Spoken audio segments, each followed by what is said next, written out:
think. Is it? It is. We are live.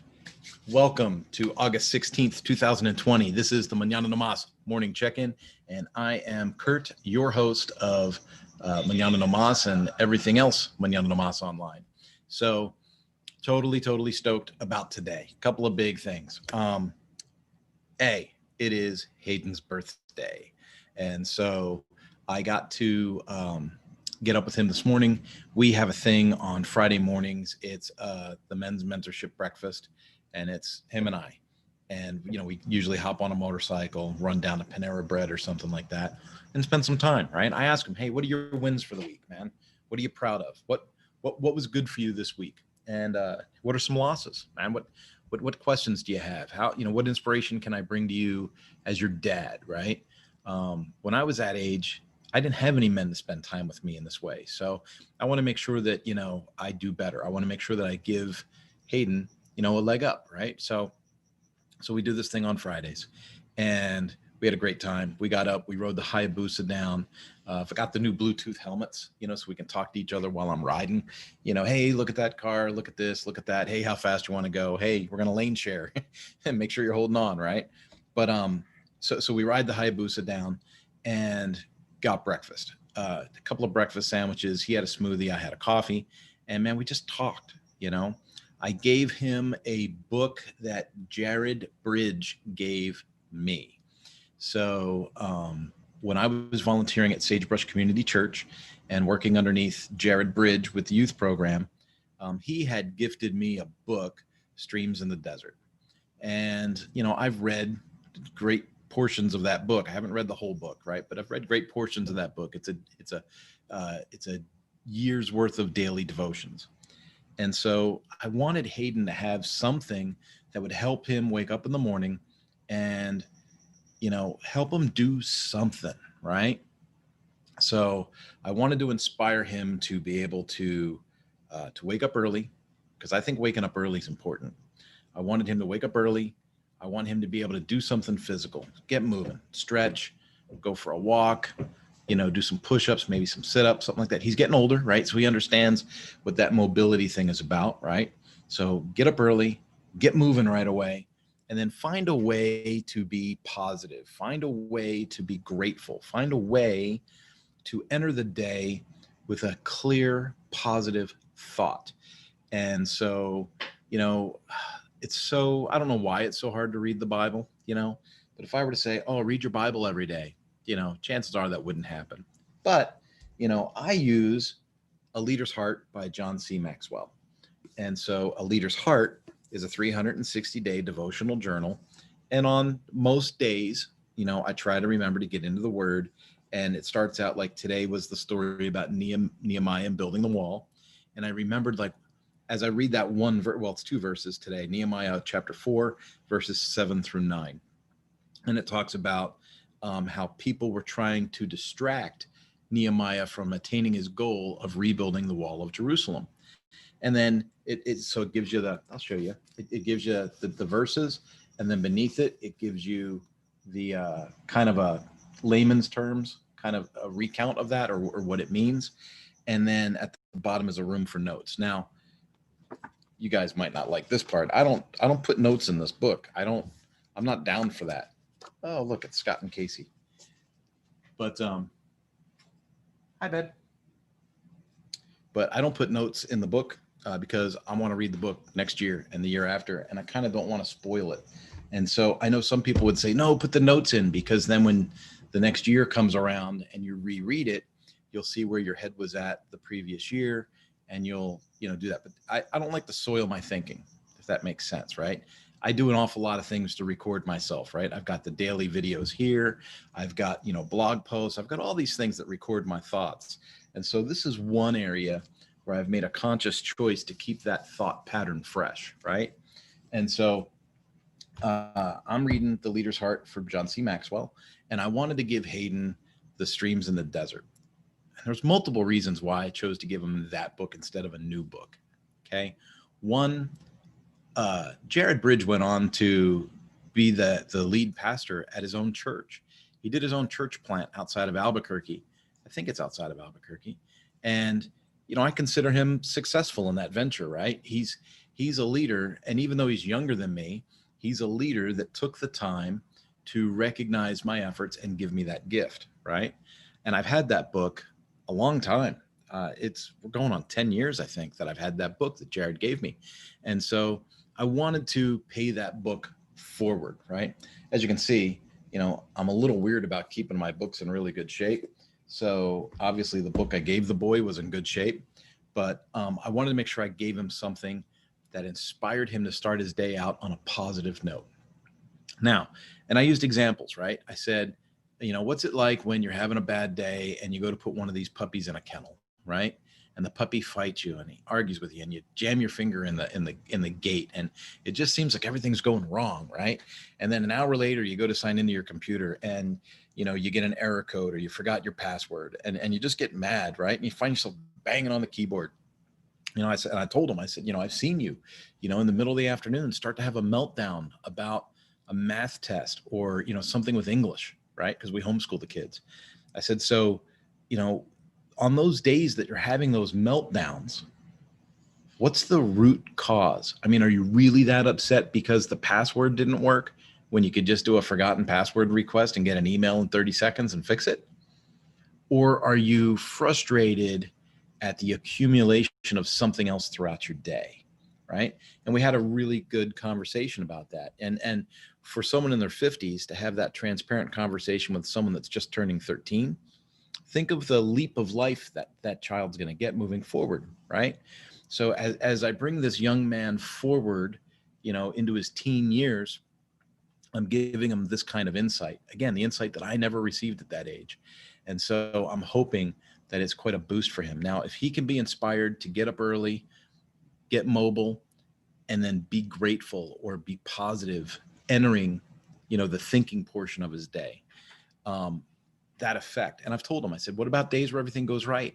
What about days where you go to put the dog in the cage, you say kennel up, and the dog goes in the kennel, you shut the gate and you're done?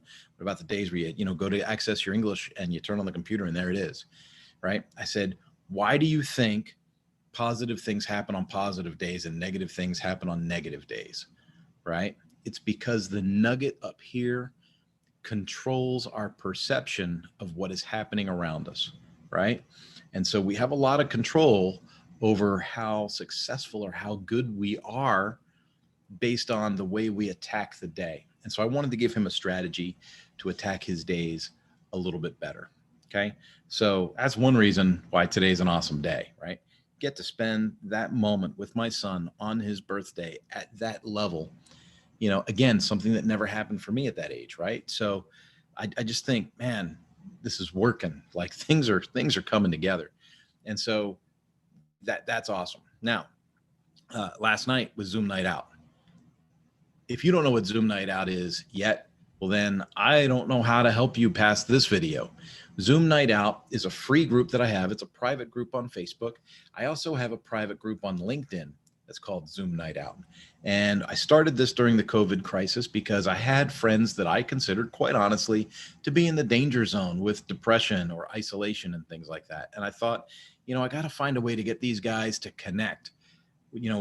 They're not leaving their houses. They're not going to offices. They're not engaging in social activities. So let's create a social activity. So I came up with this thing called Zoom Night Out, and it's a sales-free zone, right? So I invite people to come, and we're not there to sell you stuff. We're there to have an adult beverage, right? If you want to bring a soda or an ice water, bring a soda or an ice water. But, typically, someone will show up with beer, someone will show up with a mixed drink, someone will have a bottle of red wine, and hey, what are you drinking? What are you doing? How was your week? Again, to the topic. What are some wins for the week for you? What are some losses for the week for you? What are some goals? How can this group, that's not here to sell you anything, but how can this group, root you on to get to your next set of goals? How can we form relationships and friendships in this way when there's not ways to form these relationships elsewhere? And last night was a huge success because, we've had people from other countries sign in before. I think, I'm not sure if Andrew came or not. I thought Andrew came to one of them from Australia, but maybe he didn't. Toyin is a friend of mine I know from a software company.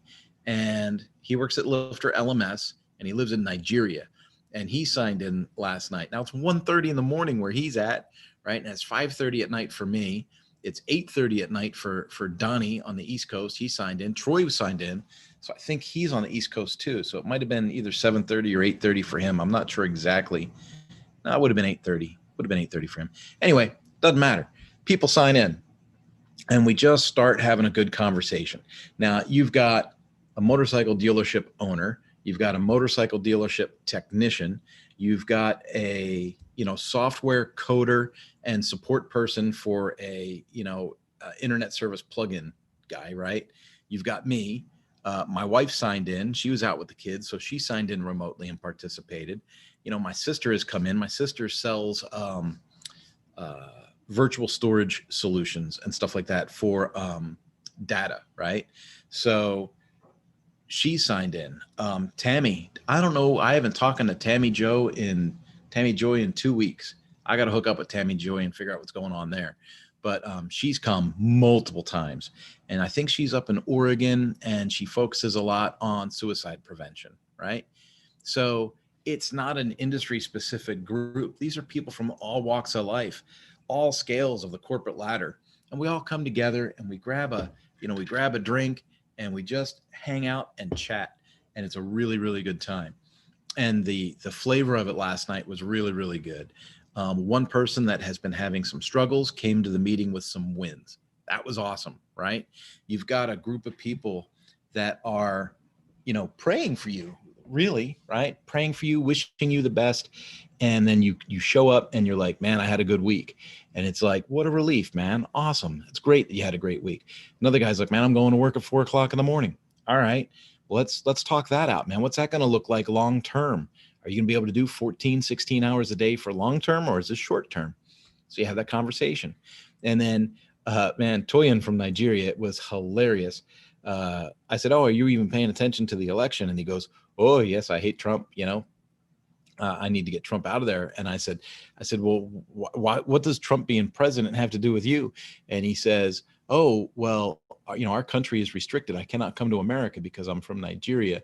He says we are dangerous. And then I teased him. I said, well, that's because your prince keeps emailing everybody and telling us to send him money so he can send us our inheritance. And he started laughing and he goes, oh, but no, we don't have a prince. We have a president. I said, no, you got a prince, bro. And he emails me. You need to find that dude so you can get the ban lifted. And it was just fun, to have that conversation. Now that's typically we don't talk about politics like that, but it was funny because of the context, and Toyin had such a good sense of humor and he put up with it, and it was a good time for everybody. And it was just a lot of fun. So Zoom night out, huge success. My new project that I'm working on, a little bit more headway yesterday, not as much as I would have liked, to be honest. I'm going to be transparent on that. Now, I'm months ahead of where other people thought that I would be in developing this. But realistically, yesterday was a wash for me, and it's going to be a wash all next week. I am doing a contract that will take me out probably till about the end of October. I am training 1,200 technicians to help with the election process in California. So I've got to train myself on how to do it, right? So train the trainer, and then I have to go ahead and train these technicians on how to use this technology and set up these voting stations, right? So that'll be cool. The thing that's cool is got a contract, creates a little bit of revenue for a limited amount of time, and gets me over the hump financially that I need, right? But then will allow me to get back to my project, which quite honestly, I think could be a financial windfall if I can keep the doors open here long enough to get there, right? It's a race against time. So I am actively working on that. And then I almost want to say that that's it. Oh, that's another thing. I got a phone call. I wanted to put this in terms that make sense. So let me think this through so I could say it in a way that really hits home. Okay, I'm on Spotify today listening to music. And on the right-hand side is a menu of popular playlists. And one of them pops up from Arun Sharma. Arun Sharma is, and I'm hoping I'm saying his name right, but Arun was the general manager of Moto Corsa when I started doing the Ducati training. And he has since moved on. You know, they're part of a big automotive group that includes Ferrari. And he does a lot with Ferraris, man. Ferrari track days, Ferrari sales days, Ferrari this, Ferrari that. But, you know, he's still somebody that I've stayed connected to all these years. And I saw his playlist and I was like, sure, I'll go ahead and play that. And then as I'm playing that, somebody that I used to work with at Ducati called me and asked me for advice on doing some maintenance. You know, what's the procedure for putting the belts on and stuff like that. And that led me to looking up for some of my old videos, because I'm pretty sure I had that process videoed at one point. So I was looking for some old video, came across some video that I made for a Bible study, right? So I decided to share that, get that out there. And then I thought about Zoom Night Out. And two of the people on that Zoom Night Out were from when I trained technicians at Ducati. Now, I left Ducati in 2016, and the bulk of my relationships was made at Ducati between 14 and 16, right? I started officially with the company 2013. And before that, I was a contract trainer starting at the end of 2010, and then really ramped up 2011, right? So I had contact with Ducati people from like 11 through 16.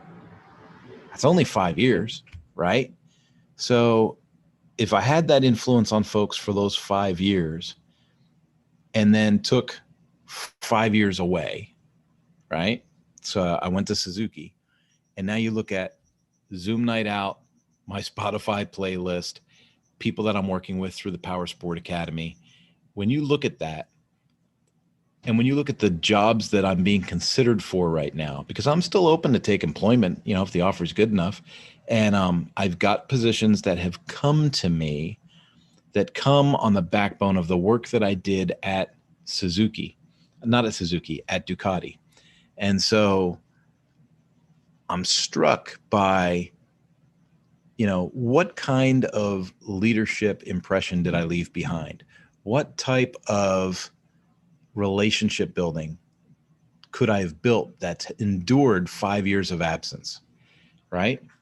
And these are questions I ask, not so much to pat myself on the back, but to give consideration to others.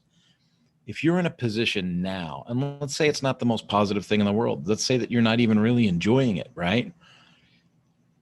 How can you better portray yourself to others? How can you continue to add value to others so that when that phase of life, when that era vacates, you still have influence?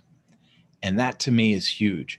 So, you know, after I left Ducati is when I made it official with the John Maxwell team, right? And that's where John Maxwell really drove home, because you read it in the books. It's different it's different reading it in the books and then going to a live event with John Maxwell. I'll tell you that. But when you go to the live event and he goes, leadership is influence, nothing more, nothing less, right? People don't care what you know till they know that you care, right? We've heard these terms before, but when you see it in practice, when you see the harvest come in years after you've sown that seed, the reward internally is phenomenal. And so just like I told Hayden this morning, get up early, be active, do something active, and find a way to be grateful or enter the day positive. And so that's the advice I gave my son. And that is the advice I followed myself as I enter today and I speak to you on YouTube Live this morning. The Mañana Nomás morning check-in today is get up early, do something active, and enter your day somehow grateful or positive, right? I've recognized that the seed I sowed 5 years ago is still paying off today in influence. I noticed that I still have influence with people, right? With my technicians that had come to Zoom Night Out. And if I'm going to be honest here, Arun still has influence on me. I'm listening to his playlist and I'm thrilled to still be connected to him, right? And he's higher up the food chain than I am. He's running a Ferrari dealership. So many things there, right? And like I said, there's positions I'm being considered for currently that are direct extensions of the work that I had done at Ducati. And so that leads me to enter the day with a breath of a breath of enthusiasm, a sense of accomplishment, and an inspiration to be grateful and move forward for the rest of the day. Wow, I hit you guys with a pretty heavy message on a Friday. Have an absolute fantastic weekend. I am going to be unplugging for a little bit. I have Hayden's birthday to celebrate with him today. We'll be doing cake, family things. I don't know. We'll figure something out. We'll do something special that doesn't cost a bunch of money. Budgets are pretty tight. Not lying. Budgets are pretty tight. So we'll do something that doesn't cost a lot of money, and I'm going to unplug kind of the rest of the day and get that mental reset on, and then just enjoy family time. And then we've got the weekend, right? And then Monday I start this new contract, and that contract's going to take me out till about the end of October. So these morning check-ins will be a little skewed on their timing. Okay. So if you're setting your alarm clock by me, don't do that, but I'll still check in with you guys, and I'll let you know some of the inspirations that I have along the way. All right. I love y'all. Have a good one. Mañana no más. Let's get some stuff done. All right. Peace out.